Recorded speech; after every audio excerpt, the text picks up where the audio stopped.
Hello YouTube, here with another pipe video. In today's video I'm going to give my simple review of Dunhill's London mixture. So I've already presented my first impressions of the blend, but I've gone down pretty well through my sample that I got, and I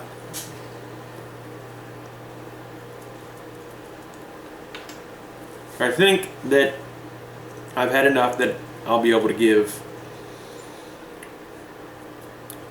a fairly accurate depiction of how I feel about the blend. Before we start, I've made a few changes to my spreadsheet that I review from. I've changed it to a scale of 1 to 10. 1 being, no, that was awful, never again. 10 being absolute perfection is achieved, and 5 being, you know, decent, average, what I would kind of expect. It's not outstanding, it's not poor, you know, it's 5.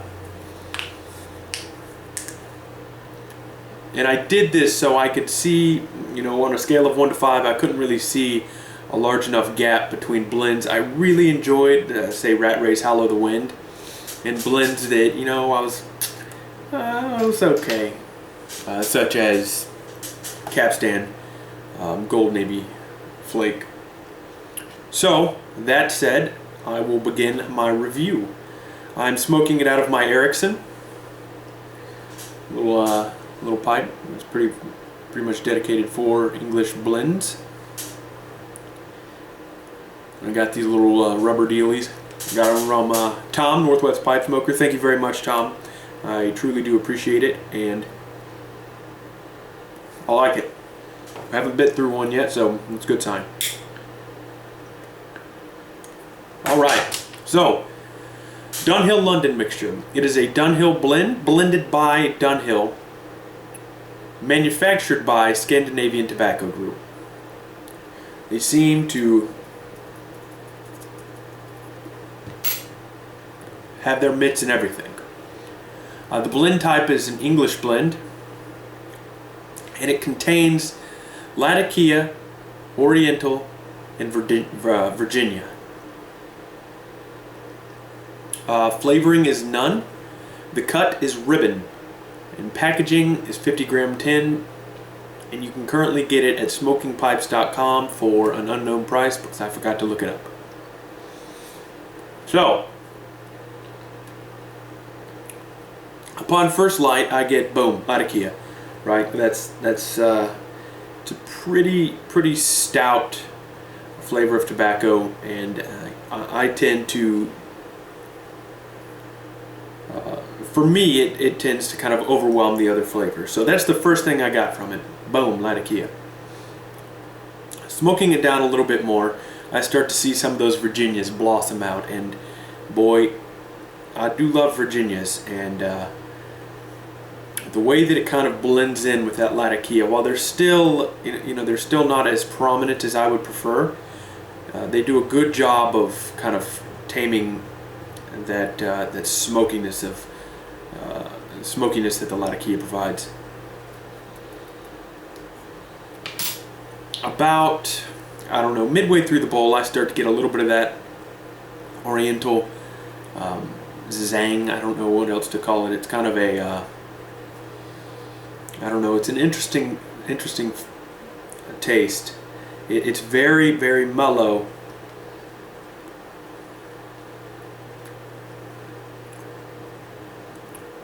And I just barely get it, but it's enough to accent the blend.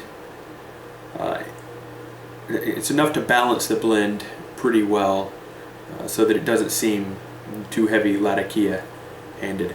I'm not too fond of that. The main taste I get from it is kind of like a gristle. You know, after you cook some meat in a pan, that little gristly bits mixed in with some hay. And it's a pretty decent mix. All right. So for nicotine strength, I gave it a 5. It's not It's not underwhelming and it's not overwhelming. It's not impressive and it's not too disappointing. It's there. So it's kind of what I would expect from any blend. I barely notice it. So flavor strength. How pungent is the flavor? How bold is it? I gave it a 7. That's very good. I really like where it's at. I would like the Virginias to pop a little bit more. That would probably increase its rating in my book. But as it sits, it's a 7 with flavor strength. Room note, I gave it a 5. It's a Dunhill blend. So those Virginias kind of have a bit of a cigarette-like quality to them. Those true German cigarettes that you can get. That's kind of what it smells like to me coming in here after I smoke. So I gave it a 5. I don't like the Dunhill's Virginia and the smell of it. It's not very pleasant to me. But it's not terrible. Best time of day to smoke this blend, I would say, is midday. It's a satisfying midday blend. It's very relaxing to smoke. So it's not something I'd want to smoke in the evening. The flavors are, too complex. There's too much going on. And it's not something I'd want to smoke in the morning because, again, it doesn't have that nicotine jolt that I would look for. So midday is when I would say to smoke it. Wife approval rating.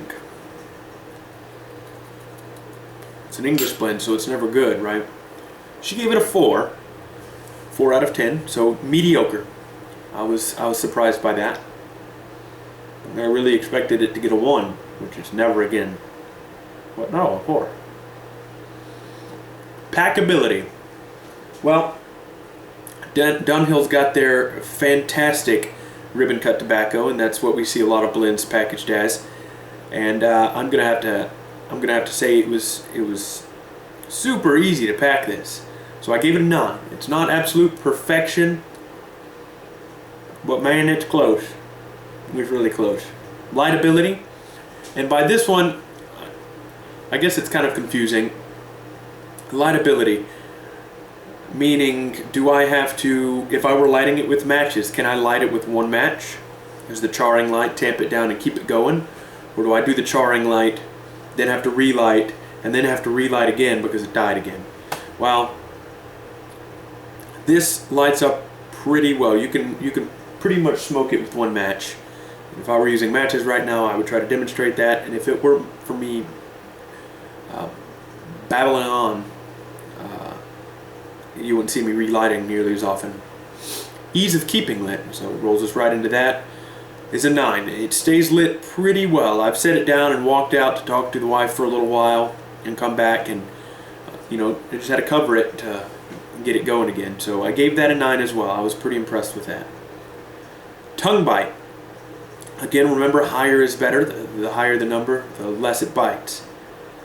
I gave it a 9. It's very difficult to make this blend bite.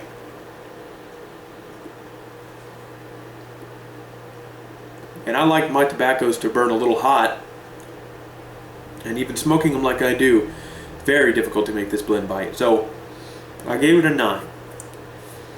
Relightability. This is one I recently added. I think I mentioned in my last video. How does it do upon relight? If I leave the room and it goes out and I come back a couple hours later and want to finish the bowl up, how is it going to taste? Well, in my experience, English blends have never been very good when it comes to relightability, and this one pretty much maintains that truth for me. I found that it was fairly mediocre. I didn't enjoy it nearly as much upon relight, so there's that. So the overall rating of this gave it a 6.78, which would say, on my scale, it categorizes it as a good blend. It is one that I will go out and buy again. In fact, it may actually be one that becomes my go-to English blend.